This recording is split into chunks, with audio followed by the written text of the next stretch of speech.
할렐루야. 지난 한 주간 동안 다들 평안하셨습니까? 저희는 지금 사순절 세 번째 주일을 보내고 있습니다. 사순절을 보내면서 저희는 시험을 이기라 이런 시리즈의 말씀을 지난주부터 시작을 했는데요. 오늘은 두 번째 시간이고 누가복음 봉독해 주신 4장 5절에서 8절 말씀으로 보이는 것이 전부는 아니다, 이런 제목의 말씀 함께 나누겠습니다. 우리 사람이 살아가면서 죽을 때까지 우리는 시험을 만나게 됩니다. 예외 없이 모든 사람은 시험을 만나게 되죠. 어떤 분들은 자신은 절대 시험을 당하지 않을 거라고 이야기를 하지만 사람은 유한한 존재이기 때문에 어쩔 수 없이 시험을 당하기 마련입니다. 우리가 살고 있는 이 세상이 타락한 세상이기 때문에 더욱이 그러한 시험들은 있을 수밖에 없습니다. 이 시험은 어쩌다가 일어나는 해프닝이 아닙니다. 그렇기 때문에 우리에게 중요한 것은 필연적으로 만나게 되는 이 시험을 어떻게 우리가 반응하고 그리고 이길 것인지 우리가 연구할 필요가 있겠습니다.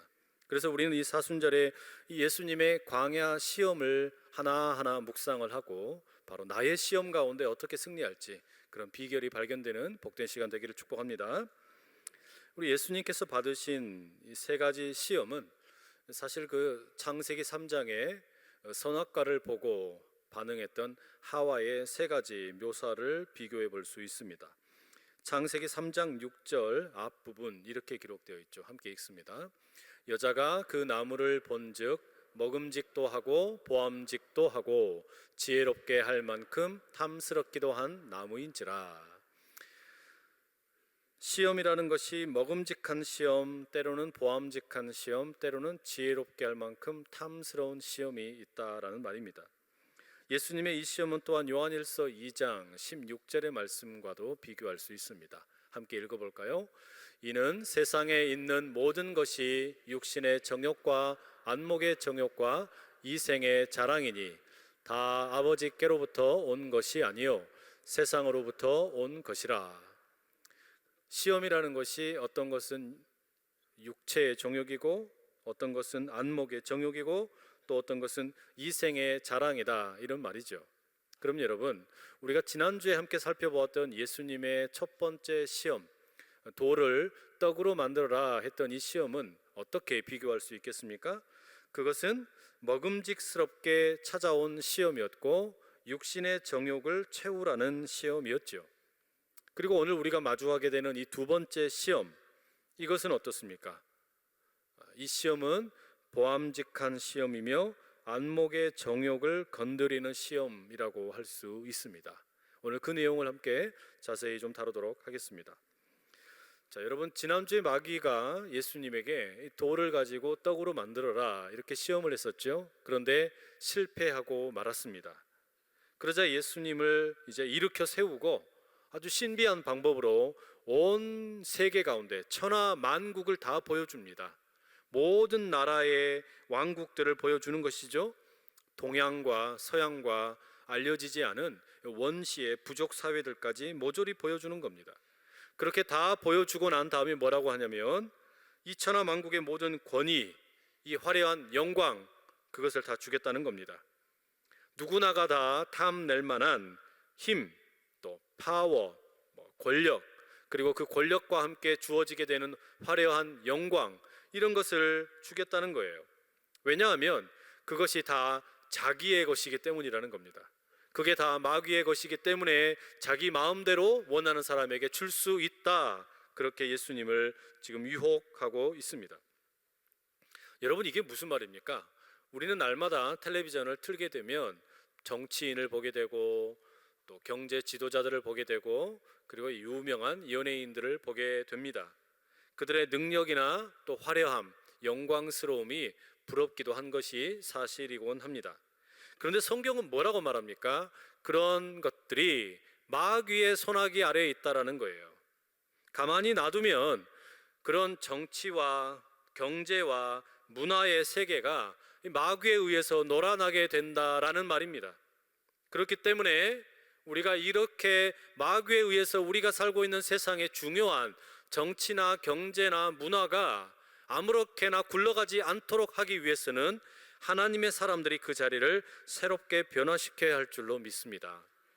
그저 내가 유명해지기 위해서, 영광을 얻기 위해서 그런 자리에 나가는 것이 아니라 하나님께서 허락하신 복음을 가지고 우리의 정치와 경제와 문화를 새롭게 할 수 있는 인물들이 많이 선출되고 뽑힐 수 있기를 축복합니다.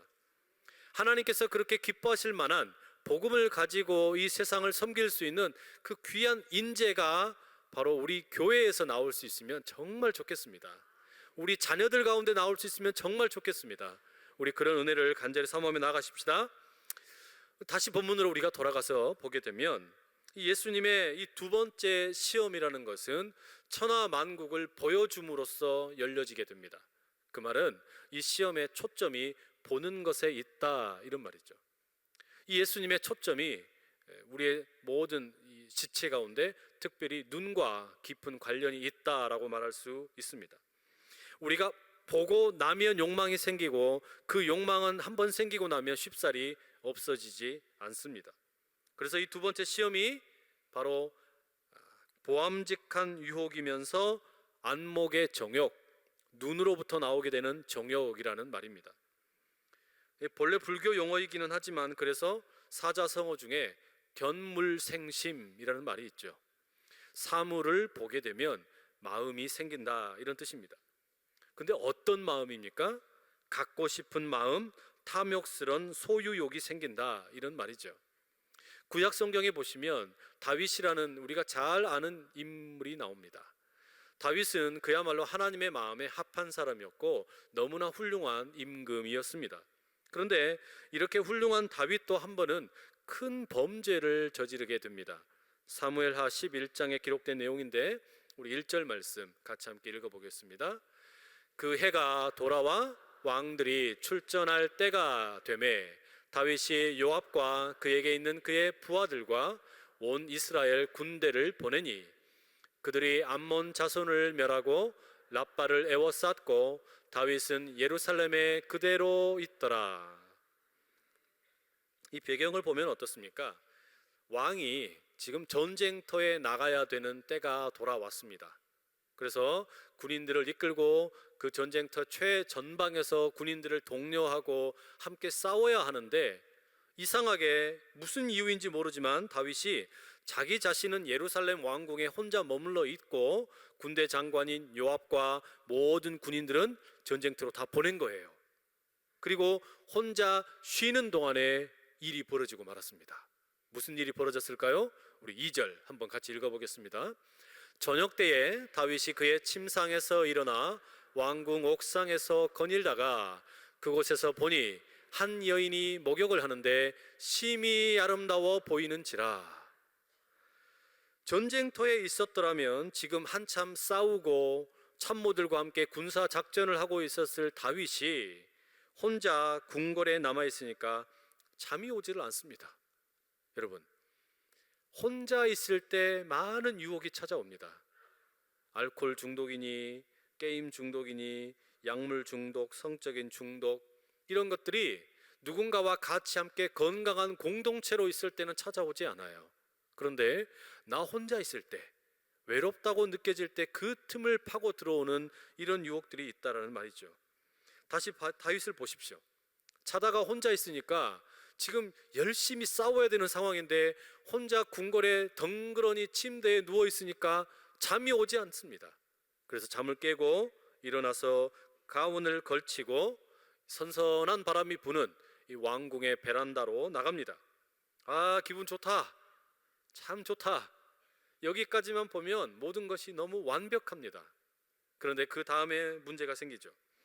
거기서 한 여인이 목욕하고 있는 것을 보고 말았습니다. 이게 문제예요. 그런데 성경은 뭐라 그럽니까? 그 여인이 심히 아름답더라라고 묘사하고 있습니다. 저는 이게 정말 신기한 것 같아요.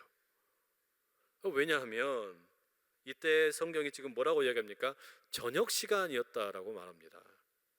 히브리어로는 에레브라는 단어를 사용하는데요, 이 저녁 시간이라는 말은 지금 해가 질 무렵, 이미 해가 져서 어둑어둑해지고 있는 때를 말하는 겁니다. 그러니까 모든 사물이 잘 보이지 않는 때예요. 그런데 그 어두움을 뚫고 다윗의 눈은 반짝반짝하면서 뭔가를 보고 있는 겁니다. 게다가 여러분, 제가 이스라엘에 가본 적은 없지만, 예루살렘에 가보지는 않았지만, 보통 우리가 알기로 이 임금의 왕궁과 백성들이 살고 있는 거처 사이에는 상당한 거리를 두고 있습니다. 왜냐하면 보안상의 문제 때문에 나쁜 화살을 쏘거나 이럴 수도 있기 때문에 그런 거리를 두고 있죠. 그런데 이렇게 수없이 많은 악조건에도 불구하고 다윗은 어둠을 뚫고 그 먼 거리를 뚫고 쳐다봐 버린 거예요. 뭘 봤습니까? 여인의 얼굴과 몸을 봤습니다. 신기한 것은 얼마나 시력이 좋은지 이쁘단 것까지 다 봐버렸어요. 대단하죠? 그렇게 샤워하고 있는 여인을 보고 나니까 견물생심, 이건 사람이니까 견인생심, 사람을 보고 나니까 마음이 충동질이 일어나가지고 어떻게 됩니까? 결국 그 마음의 충동질 때문에 충성스러운 장군 우리아의 아내인 밧세바를 데려다가 자신의 욕망을 채웁니다. 문제는 거기서 끝나는 게 아니라 하필이면 또 이 여인이 임신을 해버렸어요. 그러니까 그 위기를 모면하기 위해서 그 여인의 남편인 우리아를 저기 전쟁터 최전방에 보내어 죽게 만듭니다. 얼마나 큰 범죄입니까? 그런데 이 큰 범죄의 시작이 뭐냐? 그 어둠을 뚫고 먼 거리를 뚫고 쳐다보다가 벌어진 일입니다. 말 그대로 보암직한 시험이었고 안목의 정욕이었습니다. 지금 예수님께서 당하신 시험이 바로 이런 거란 말이에요. 천하 만국을 다 보여줍니다. 왕이 입고 있는 멋진 옷도 보여주고 맛있는 음식도 보여주고 화려한 궁궐도 보여줍니다. 무엇보다 그 왕들이 가지고 있는 이 힘, 권력, 이거를 보여주는 거예요. 그리고 유혹하는 겁니다. 이 힘과 능력을 모조리 다 주겠다. 얼마나 눈이 핑 돌겠습니까? 견물생심 일어나지 않겠어요? 지금껏 가난한 목수의 아들로만 살아왔던 예수님인데, 물론 하나님의 아들이시지만 예수님은 또한 참 사람이기 때문에 그런 견물생심이 왜 예수님이라고 생기지 않으시겠습니까? 바로 그런 커다란 시험을 예수님은 만나게 되셨다라는 말이죠.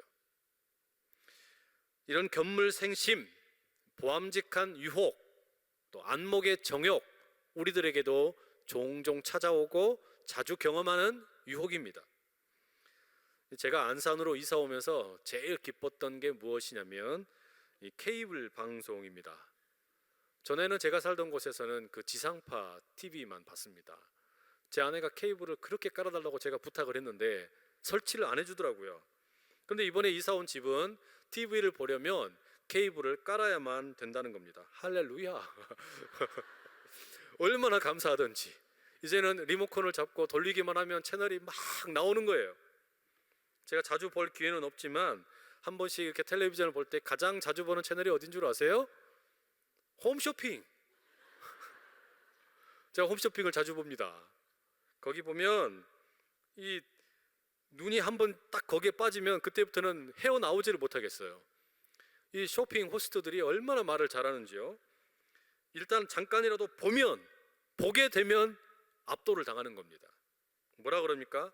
그게 너무 꼭 필요한 거라 그러니까 공감이 돼가지고 그걸 꼭 계속 봐야 될 것 같고, 이런 구성은 앞으로 절대 없다 그러니까 너무 공감이 되고, 거기에다가 이런 조건 절대 없다 그러니까 마음이 마구마구 흔들리는 거예요. 게다가 조금 지나면 이제 자막에 마감 임박 뜨면서 77 사이즈 블랙 마감, 66 사이즈 브라운 주문 폭주 막 이렇게 되면요, 그런 자막이 나오면은 이제 이미 지름신이 강림을 하셨어요. 그래서 자동적으로 지갑이 열리고 저도 모르게 핸드폰 들고 카드번호를 막 누르려고 하는 찰나에 제 아내가 저를 쪼아보는 겁니다. 저희 집에서는 모든 결제가 아내를 통해 이루어지기 때문에 직접적인 결제가 이루어진 경우는 거의 없습니다. 아무리 설득해도 제 아내가 꿈쩍도 안 합니다. 여하튼 홈쇼핑은 아주 위대한 방송입니다. 견물생심, 그야말로 사물을 보면 물건의 마음이 빼앗기게 된다는 말이죠. 여러분, 그러면 우리 예수님께서 받으신 이 두 번째 시험이라는 것은 우리의 눈을 조심하라는 그런 시험일까요? 우리에게 보는 것을 조심하라는 그런 시험일까요? 물론 그것도 있지만 예수님의 이 시험의 배후에는 훨씬 더 커다란 유혹이 자리하고 있습니다. 시험, 이 성경에 기록된 시험이라는 게 뭡니까? 하나님의 뜻에 반하여 행동하도록 이끌고 가는 유혹 아닙니까? 하나님께서 제정해 놓으신 하나님의 뜻대로 살아가지 않고 하나님의 뜻에 반하여 살아가도록 유혹하고 꼬드기는 게 시험이란 말이죠. 그러면 이 시험, 두 번째 시험의 그런 유혹이라는 건 뭘까요? 오늘 본문을 한번 보십시오. 이 마귀가 예수님에게 온 천하의 화려함을 다 보여준 후에 권력과 힘을 다 주겠다는 겁니다. 근데 조건이 하나 있었어요. 그게 7절의 말씀이죠. 한번 읽어보겠습니다. 시작. 그러므로 네가 만일 내게 절하면 다 네 것이 되리라. 요구하는 게 뭐예요? 다 하나밖에 없습니다. 나에게 절하면 천하 만국의 권력, 힘, 능력 다 네 거야. 이렇게 예수님을 지금 유혹하고 있는 겁니다. 보암직한 유혹, 안목의 정욕, 천하 만국을 주겠다는 이 시험은 결국은 예배의 문제입니다. 나에게 절하면, 나 마귀에게 예배하면 이거 다 주겠다. 나를 예배하면 내가 힘을 주겠다. 너를 강하게 해주겠다. 이런 유혹이란 말이죠. 예수님 입장에서 여러분 이 유혹을 한번 보십시오.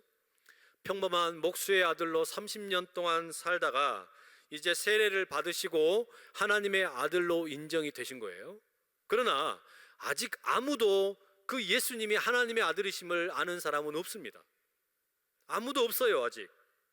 그런데 천국 복음을 온 세계에 예수님은 전하야만 하십니다. 그런데 예수님께는 무슨 조직이 있는 것도 아니고 부하들이 있는 것도 아니기 때문에 몸소 먼지를 뒤집어 쓰며 광야의 길을 달리셔야 되고 이 마을 저 마을을 헤매면서 시간을 허비하셔야만 합니다. 때로는 반대자들을 만날 수도 있고 갈등을 겪을 수도 있고 어떨 때는 망신을 당할 수도 있습니다. 고생길이 뻔한 것이지요. 그런데 지금 마귀의 제안이 상당히 솔깃합니다. 고생할 필요 없다. 그렇게 배고픈 사역을 하려고 하지 말아라. 거처할 곳이 없어서 노숙하는 일을 했어야 되겠느냐.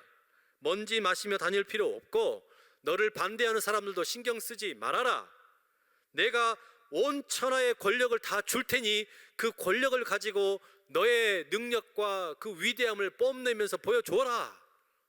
이거 얼마나 그럴듯합니까? 말 한마디면 이 세상의 왕들 다 집합시켜가지고 자기가 원하는 대로 다 시키는 거예요. 얼마나 멋져요. 이렇게 저렇게 시키면 되는 거 아닙니까? 그런데 이게 효율성으로만 따지고 보면 최고이죠. 빠른 길이고 지름길이고 넓은 길입니다. 권력을 주겠다는 거 그야말로 정말 유혹입니다. 여러분, 우리 인류의 역사도 바로 그런 권력의 투쟁이 아니었습니까? 그 1998년에 퓰리처상을 수상한 어떤 역사책이 하나 있는데 우리말로도 번역이 되었습니다. 제러드 다이아몬드라는 사람이 쓴 총, 균, 쇠라는 책입니다. 이 작품에 이 다이아몬드라는 이 사람 이름이에요. UCLA 대학의 교수입니다. 그런데 이 양반이 뭐라고 이야기하냐면 왜 유라시아에서 일어난 문명, 그러니까 유럽과 아시아에서 일어난 4대 문명인 메소포타미아, 인더스, 또 이집트, 중국의 황하 문명, 이런 문명이 이 온 세계의 다른 문명들을 지배하고 또 이겼는가? 아직까지 계속해서 이기고 있는 이유가 무엇인가? 이것을 역사를 통해서 보여주고 있습니다. 자신이 가만히 조사를 해보니까 이 유라시아 문명이 무슨 선천적인 능력이 뛰어나거나 아니면 지적인 수준이 뛰어나거나 그런 것이 아니더라는 거죠. 보니까 환경적인 요인이 제일 크더랍니다. 그런데 그런 환경적인 요인을 가지고 이 유라시아 문명이 어떻게 했느냐? 달리 말하면 다른 문명보다 먼저 군사력에 있어서 압도적으로 우위를 갖게 되었고, 그 다음에 말하자면 의학 체계, 병균을 어떻게 하면 잘 관리할 것인지 의술이 발달하게 되었고, 그리고 바로 그 쇠를 이용을 해서 이동 수단을 빨리 만들었다라는 것입니다. 그래서 이 권력 투쟁에 있어서 총과 균과 쇠가 결국은 성패를 좌우했다라는 거예요. 그럴듯한 이야기죠. 지금도 그러지 않습니까? 이 온 세계의 수없이 많은 나라들 가운데 어떤 나라가 패권을 쥐고 있습니까? 결국은요, 군사력이 센 나라가 이기고 있지 않습니까?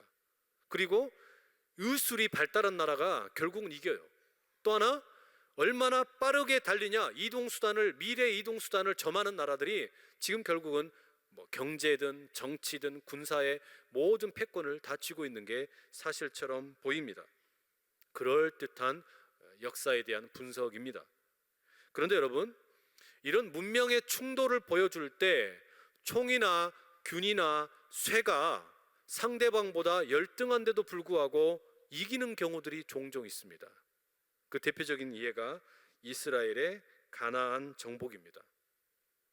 결코 이스라엘이 가나안을 정복할 때 자신들이 더 좋은 무기를 가지고 있었거나 의술이 뛰어났거나 아니면 이동수단이 빨랐던 것은 전혀 아닙니다. 그들은 모든 면에서 열세였습니다. 어떤 것도 더 충분한 힘이 없었습니다. 심지어 그 가나안 땅에 먼저 파수꾼들을 보내지 않았습니까? 먼저 정탐꾼들을 보냈는데 그들이 보기에 우리는 메뚜기 같다라고 이야기하지 않았습니까? 그만큼 초라한 이스라엘이었습니다. 그런데 도대체 어떻게 이겼습니까? 오직 하나님의 은혜로 이긴 줄로 믿습니다. 자기들에게 힘이 있고 능력이 있어서 이긴 것이 아닙니다. 모든 면에서 부족함에도 불구하고 총이나 균이나 쇠에 있어서 모든 것이 열등함에도 불구하고 이스라엘이 이길 수 있었던 것은 하나님을 예배했기 때문이었습니다.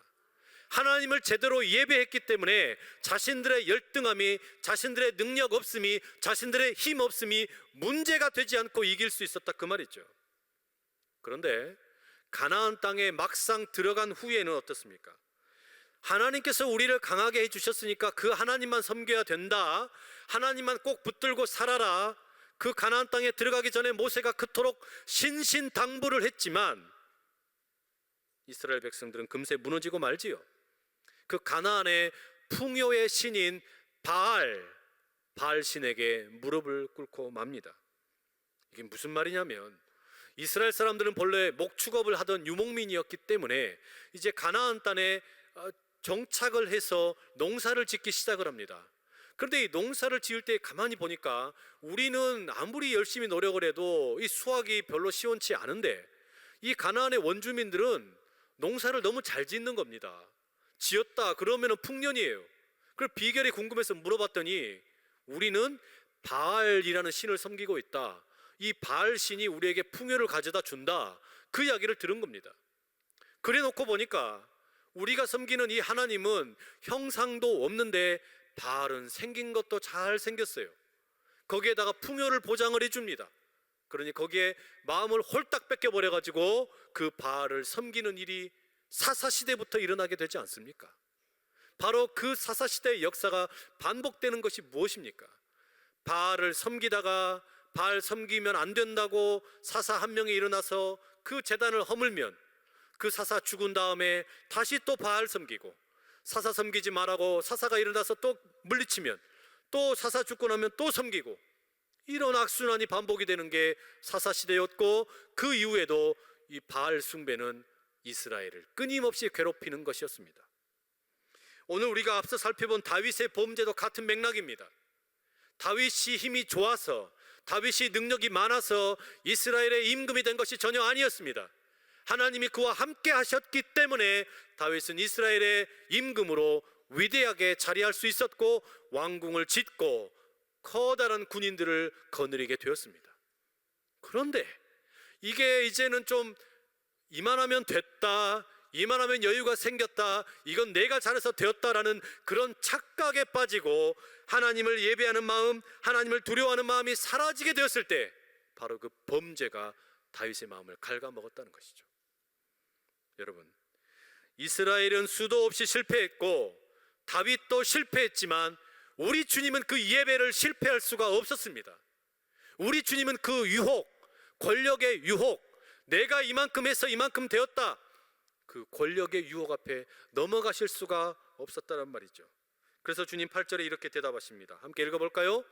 예수께서 대답하여 이르시되 기록된 바 주 너의 하나님께 경배하고 다만 그를 섬기라 하였느니라.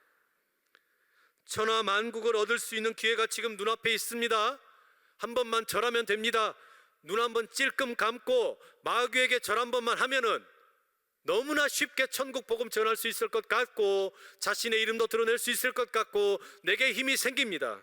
그런데 우리 주님은 그 모든 유혹을 물리치십니다. 왜 그렇습니까? 우리 주님이 처음부터 오신 이유는 예배를 통해서 강해지기 위해서, 세상의 권력을 가지고 복음을 전하기 위해서 오신 것이 아니기 때문입니다. 우리 주님께서는 처음부터 세상적인 권력을 가지고 복음을 전하려고 오신 것이 아니고 십자가를 짊어지시는, 비로소 하나님이시지만 직접 인간이 되셔서 스스로의 힘을 포기하고 스스로의 능력을 포기하고 마땅히 누려야 할 모든 권세를 포기하고 섬김의 길을 가시기 위해 오셨기 때문입니다. 왜 그렇습니까? 바로 그렇게 자기 자신을 비우심으로, 본래 하나님이시지만 자기 자신을 인간의 몸으로 자기를 비우심으로 지금 여기 살고 있는 우리가 권력을 쫓으면서 높아지려고 하고 그렇게 싸워서 쟁취해서 그것이 내 것이 되면 내가 이긴다, 이런 사고방식을 뜯어 고치기 위해 우리 주님은 십자가의 길을 가신 줄로 믿습니다. 그러니 어떻게 주님이 마귀에게 무릎을 꿇으실 수 있겠습니까? 어떻게 그 마귀에게 무릎을 꿇고 예배하며 절할 수 있었겠습니까? 여러분, 우리 주님이 지금 무엇을 말해주고 있는 겁니까? 예배가 뭐냐? 예배는 내 힘을 자랑하고 내 힘을 뽐내고 내 능력을 키우는 것이 아닙니다. 예배는 반대의 것이라는 것이죠. 우리가 왜 예배를 드리냐? 내 힘이 나약해지고 내 힘이 쭉 빠지고 내가 붙들고 있던 것들이 다 놓아지게 될 때, 그때 비로소 하나님께서 내 속에 들어오셔서 새로운 일을 행하시는 것을 경험하는 것이 예배라는 것이지요. 나는 작아지고 내 힘은 약해지고 내 능력은 별것 아닌 것처럼 초라해진다고 할지라도 그때 비로소 주님께서 일하시는 것을 경험하는 것, 바로 그게 예배라는 겁니다. 여러분, 주사 맞아 보셨습니까? 병원에 가가지고 우리가 주사 맞을 때 어떻습니까? 그 주사를 맞으려고 그럴 때 간호사분들이 꼭 하시는 게 있잖아요. 엉덩이를 톡톡 치면서 힘 빼세요. 힘을 빼야 주사를 통해서 약이 들어가는 겁니다. 예배는 그런 겁니다. 우리가 드리는 이 예배는 마치 주사를 맞는 것과 같은 거예요. 내가 힘을 불끈 쥐고 있고 내 힘을 꽉 쥐고 있으면 절대 하나님의 능력이 내 속에 들어올 수가 없습니다. 그런데 이 예배의 자리에서 내가 마귀를 숭배하거나 다른 어떤 것을 예배하는 것이 아니라 하나님을 예배하게 되면 내 힘이 쭉 빠지는 거예요. 내 힘을 그렇게 뺐더니 비로소 하나님의 은혜가 우리에게 들어오고 주입이 되어서 새로운 일을 행하게 되실 줄로 믿습니다. 사랑하는 여러분, 그래서 반드시 기억하십시오. 나의 힘을 키우라고 속삭이는 예배라면, 나의 능력을 자랑하라고 속삭이는 그런 예배라면, 나에게 권력을 준다고 속삭이는 그런 예배라면 그건 다 가짜입니다. 그건 떠나야 될 자리입니다. 우리 예배, 참된 예배는 무엇입니까? 우리 주 예수 그리스도를 닮아가는 것이 진짜 예배인 줄로 믿습니다. 그래서 빌립보서 2장 5절 8절까지 이렇게 우리에게 권면합니다. 한번 읽어보시죠. 너희 안에 이 마음을 품으라. 곧 그리스도 예수의 마음이니 그는 근본 하나님의 본체시나 하나님과 동등됨을 취할 것으로 여기지 아니하시고 오히려 자기를 비워 종의 형체를 가지사 죽기까지 복종하셨으니 곧 십자가에 죽으심이라. 바로 이 예배, 나를 비우고 나의 힘을 뺐더니 하나님의 은혜가 들어오는 그 역사가 저와 여러분의 예배 될 수 있기를 간절히 축복합니다. 여러분, 세상의 기준으로 볼 때 이 예배만큼 어리석은 것이 없습니다. 십자가만큼 쓸모없는 것이 없습니다. 보이지도 않는 신을 예배하겠다고 나와가지고 이 황금 같은 시간을 낭비한다는 게 어찌 말이 되겠습니까? 지금 이번 주말이 되었을 때 월요일 하루만 휴가를 내면 긴 휴가를 즐길 수 있기 때문에 많은 사람들이 이미 고속도로로 빠져나갔다고 합니다. 그런데 여러분, 왜 지금 여기 이 자리에 나오셨습니까? 우리가 거기에 갈 필요가 없는데, 여기에 나올 필요가 없는데 왜 나오셨습니까? 샌드위치 휴일을 보내면서 가족들과 함께 여행을 가야지 우리가 이 자리에 나온 이유가 도대체 무엇입니까? 힘을 빼기 위해 나온 줄로 믿습니다. 내 힘이 빠지고 그 자리에 주의 은혜가 들어와서 비로소 하나님의 역사가 시작되는 것을 경험하기 위하여 우리가 이 자리에 나온 줄로 믿습니다. 이 예배의 자리에서 우리는 하나님을 만나고 인생의 힘을 빼는 법을 배우게 될 것입니다. 바로 그것이 우리가 사순절에 우리가 권력을 따라가는 것을 배우는 것이 아니라 예배하는 것을 배우는 법이 가장 중요한 것을 깨닫는 일인 줄로 믿습니다. 왜냐하면 우리는 하나님을 예배하는 사람이고 우리는 그 하나님을 사랑하는 사람이기 때문인 줄로 믿습니다. 여러분, 이 시간 우리 함께 찬송가 하나 같이 한번 부르려고 그러는데요, 382장 너 근심 걱정 말아라. 근심 걱정 때문에 내가 힘을 꽉 주고 있었던 거, 그 힘 빼놓고 우리 주님께 맡겨드리며 나가며 찬양 한번 올려드리십시다.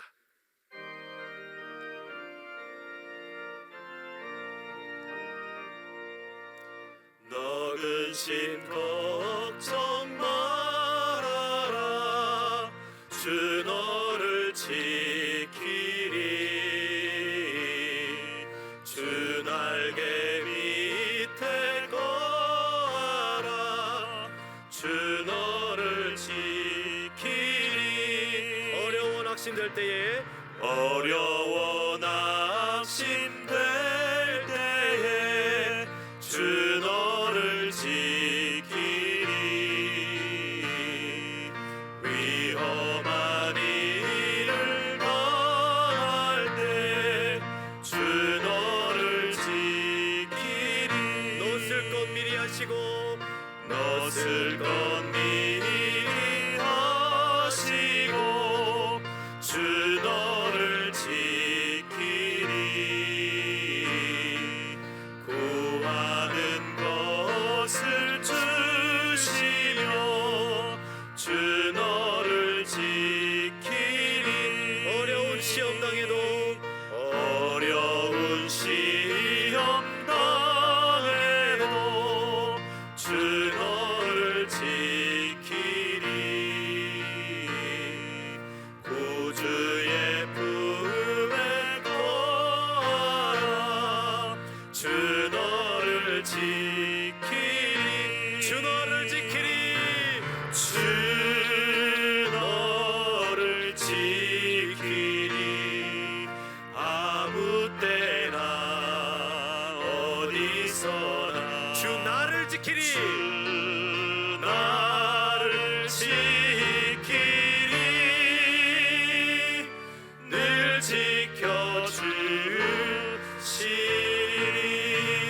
지켜주시리. 사랑하는 여러분, 우리 이 시간에 같이 한번 기도하며 나가십시다. 주님, 내가 시험을 만날 때 하나님의 뜻을 거부하고 살아가요 마귀를 예배하며 살아가는 인생 되지 않게 하여 주시고, 그 마귀의 시험을 물리치고 예배에 목숨을 걸고 나가는 예배에 승리하는 내가 되게 하여 주시옵소서. 나의 힘이 빠지고 내가 약해져도 나를 강하게 하실 그 주님 붙들고 나가는 우리의 승리하는 예배 되게 하여 주시옵소서. 우리 그 마음 가지고 주여 힘있게 세 번 외치고 같이 기도하며 나갑니다. 주여, 주여, 주여. 아버지 주님, 주님 아버지, 아버지, 귀한 말씀 듣게 하심을 감사를 아버지, 드립니다. 아버지, 아버지, 주여, 권력을 의지하지 말고 하나님 세상을 아버지, 의지하지 말고 주님만 바라보게 나아가시기를 나의 원합니다. 힘이 우리가 빠지고 다 계속해질 압니다. 지원자 예수만을 하나님의 잡고 은혜 붙잡고 정말 나가고 안목을 나갈 때 아버지 예배가 참된 예배를 하여 주시고 예배의 승리를 우리가 다 되게 하여 주시옵소서. 아버지, 세상을 밟아지 않고 오직 주님만 바라보게 나아가시고 우리의 믿음이 강한 믿음이 될 줄로 믿습니다. 큰 믿음이 될 줄로 믿습니다. 끝까지 승리하게 도와주시고 나가는 팔게 해주시옵소서. 방패가 되어주시고 주님의 이름으로 날마다 승리할 수 있게 기름 부어주시기를 원합니다. 우리 약할지라도 하나님께서 함께 하시고 저희가 나가게 될 줄로 믿습니다. 인생의 양목도 다 이겨나갈 수 있도록. 하나님, 우리를 보이는 것에 현혹되지 않게 하여 주시고 안목의 정욕과 보암직한 것들에 넘어가지 아니하도록 붙들어 주시옵소서. 보이는 것이 전부가 아니오니 천하 만국의 영광을 우리에게 준다 할지라도 우리 주님을 예배하는 것을 우선시하며 나가는 예배의 승리자가 다 되게 하여 주시옵소서. 예수님의 이름으로 기도합니다. 아멘. 아멘.